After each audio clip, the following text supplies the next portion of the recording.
La parole est à Monsieur Roger Gérard Schwarzenberg.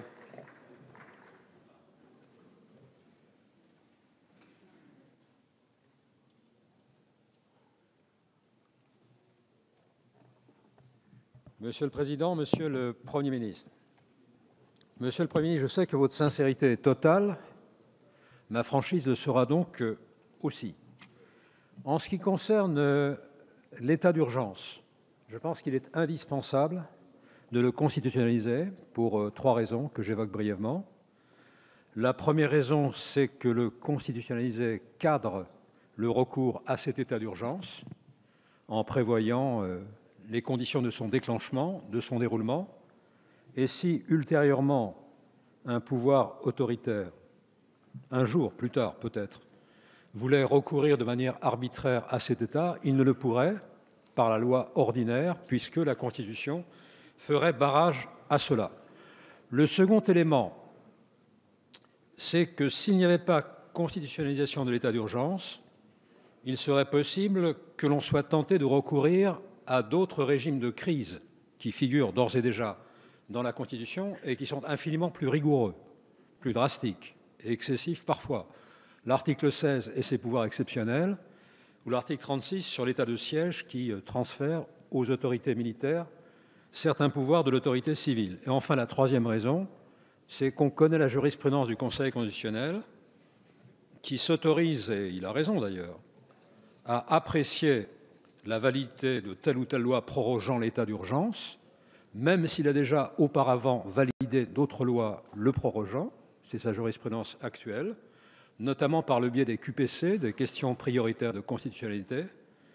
Et cet état d'urgence risque d'être fragilisé car le Conseil constitutionnel déclare qu'il peut changer sa jurisprudence s'il y a changement des circonstances de droit ou de fait. Donc par rapport à une norme constitutionnelle, il y aura moins d'incertitudes.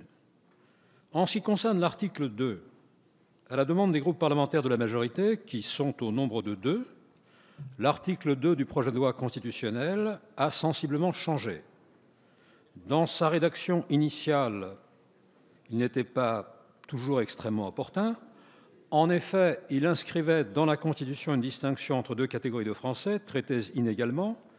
D'un côté, les mononationaux, les Français dits parfois de souche, qui n'auraient pu être déchus de leur nationalité, de l'autre, les binationaux, généralement par filiation, qui, eux, auraient pu l'être. Cela semblait, à certains en tout cas, discriminer les binationaux, qui pouvaient avoir le sentiment d'être considérés comme des Français de second ordre. Et cela aurait été en contradiction avec l'article 1er de la Constitution qui dispose « La France assure l'égalité devant la loi de tous les citoyens sans distinction d'origine ». Cette distinction n'aurait pas été conforme à ce principe républicain, elle n'aurait pas non plus été très fonctionnelle. En effet, le commando terroriste du 13 novembre comptait 9 membres, dont 3 Français mononationaux, n'ayant pas d'autres nationalités.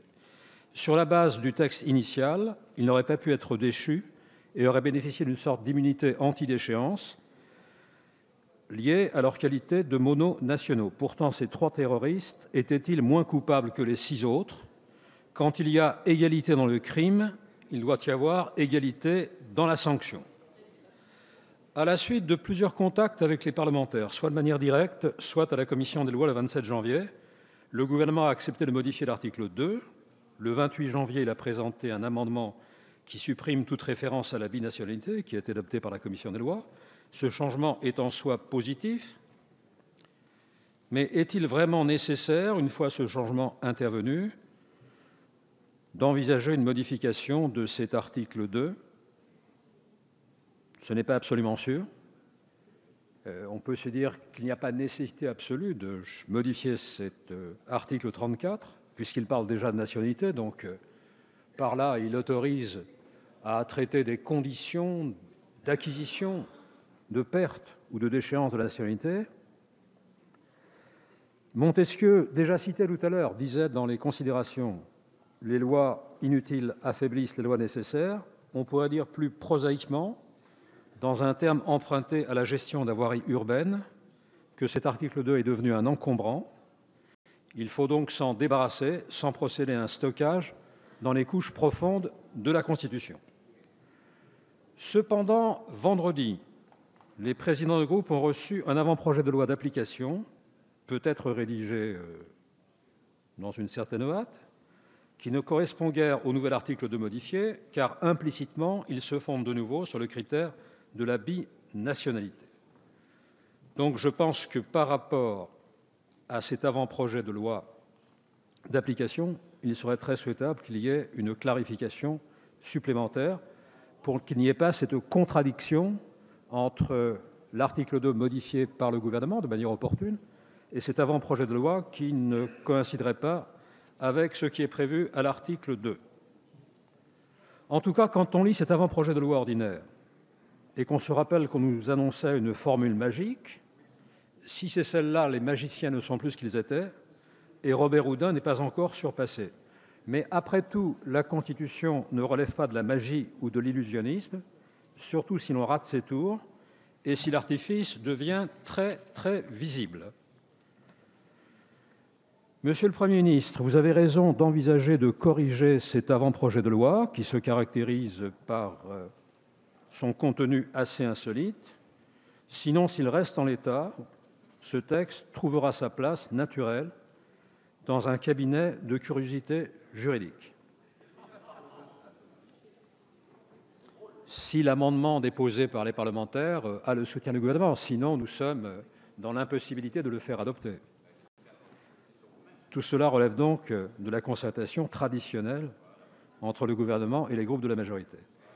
En définitive, vous paraissez retenir les deux solutions que nous proposons depuis plusieurs semaines. D'une part, ratifier la Convention de New York du 30 août 1961. Cette convention est protectrice, car son objet même, c'est la réduction des cas d'apatridie, mais elle prévoit à juste titre, à son article 8, paragraphe 3, la possibilité d'une déchéance de nationalité dans des cas exceptionnels et très limités, comme le fait de porter un préjudice grave aux intérêts essentiels de l'État concerné ou de répudier son allégeance envers cet État. C'est précisément le cas des terroristes du 13 novembre, ceux qui renient leur patrie, ceux qui tirent sur leurs compatriotes au fusil d'assaut, s'excluent à l'évidence de la communauté nationale.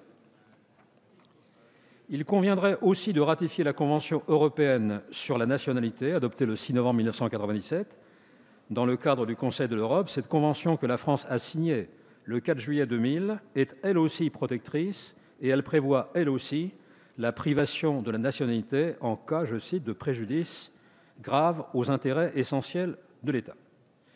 Il existe aussi une seconde solution que nous proposons depuis la mi-décembre, solution plus simple et aussi efficace, recourir à l'interdiction des droits civiques, civils et de famille prévue à l'article 131-26 du Code pénal et naguère dénommé dégradation civique.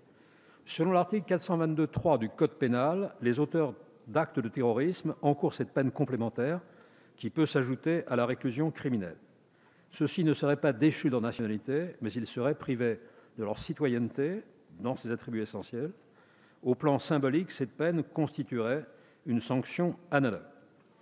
Surtout si l'on rétablit la dénomination d'avant 92, c'est-à-dire dégradation civique, ou si l'on appelle déchéance civique, cette sanction pour marquer avec force la réprobation publique qui doit s'y attacher. Je rappelle d'ailleurs que l'indignité nationale, infraction prévue par des ordonnances de 1944, mais qui était abrogée par le nouveau Code pénal, comportait comme peine une sanction qui s'appelait la dégradation nationale, terme qui pourrait éventuellement être aussi utilisé.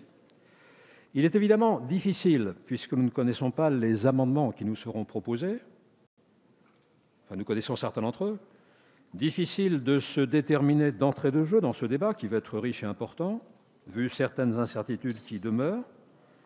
Nous le ferons donc naturellement, comme chacun des groupes, je crois, au terme du débat, et au vu des clarifications qui seront très certainement adoptées. C'est le propre du débat parlementaire et c'est son objet même. Le chef de l'État le rappelait d'ailleurs dans ses vœux du 31 décembre. Il revient désormais au Parlement de prendre ses responsabilités. Le débat est légitime, je le respecte, il doit donc avoir lieu. Place donc au débat et nous déciderons, bien sûr, à son issue. Merci, Monsieur Schwarzenberg. La parole est à Monsieur